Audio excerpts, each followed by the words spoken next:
നമുക്ക് പക്വത വരുമ്പോൾ മനസ്സിലാവുന്ന കുറച്ച് കാര്യങ്ങളുണ്ട്. ഒരാളെ മറക്കാൻ ഒരിക്കലും മറ്റൊരാളെ കണ്ടെത്തരുത്, അല്ലെങ്കിൽ മറ്റൊരാളെ ഉപയോഗിക്കരുത്. അത് നിങ്ങളെ കൂടുതൽ നാശത്തിലേക്ക് നയിക്കും. നിങ്ങൾക്ക് ആഗ്രഹിക്കുന്നതിനേക്കാൾ കുറഞ്ഞ ഒന്നുമായിട്ട് നിങ്ങൾ പൊരുത്തപ്പെടരുത്, എസ്പെഷ്യലി നിങ്ങളുടെ ലൈഫിൽ. കാരണം അത് നിങ്ങളുടെ ജീവിതകാലം മുഴുവൻ നിങ്ങളെ വേട്ടയാടും.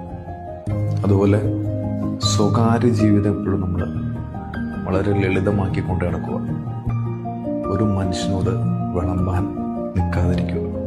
ശരിയായ കാര്യങ്ങൾ ചെയ്യാൻ വേണ്ടിയിട്ട് ശരിയല്ലാത്ത കാര്യങ്ങൾ നമുക്ക് ഒഴിവാക്കേണ്ടതുണ്ട്. ഒരു ദിവസം നിങ്ങൾ തിരിഞ്ഞു നോക്കുമ്പോൾ ചില കാര്യങ്ങളൊക്കെ എന്തിനാണ് സംഭവിച്ചതെന്ന് നിങ്ങൾക്ക് കറക്റ്റായിട്ട് മനസ്സിലാവും. എല്ലാവരും നിങ്ങളുടെ വിശ്വാസത്തിന് അർഹതപ്പെട്ടവരല്ല. നിങ്ങൾക്ക് ആവശ്യമുള്ളവരെ മാത്രം വിശ്വസിക്കുക. നിങ്ങൾക്ക് നിങ്ങളുടെ ലൈഫിൽ നിങ്ങൾക്ക് ഇമ്പ്രൂവ്മെൻറ്റ് വേണമെങ്കിൽ നിങ്ങൾക്ക് വേണ്ടത് നിങ്ങൾ നിശബ്ദതയിൽ പണിതെടുക്കുക. മറ്റുള്ളവർക്ക് കാണാൻ കഴിയാത്തതിനെ അവർക്ക് തകർക്കാനും കഴിയത്തില്ല. അപ്പോൾ നിങ്ങൾക്ക് വേണ്ടത് നിങ്ങൾ നിശബ്ദതയിൽ പണിതെടുക്കുക. നമുക്ക് ഏകാന്തത നമുക്ക് അനുഭവപ്പെടാതെ ഒറ്റയ്ക്ക് ജീവിക്കാമെന്ന് പറയുന്നത് അത് ജീവിതത്തിലെ ഏറ്റവും വലിയൊരു തിരിച്ചറിവാണ്.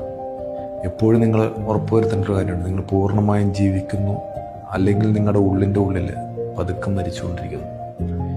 ഇത്രയും കാര്യങ്ങൾ നിങ്ങൾക്ക് മനസ്സിലായി കഴിഞ്ഞാൽ, അതായത് നിങ്ങൾക്ക് അത്യാവശ്യം പക്വതയും പ്രായമൊക്കെ ആയി എന്നാണ് അതിനർത്ഥം.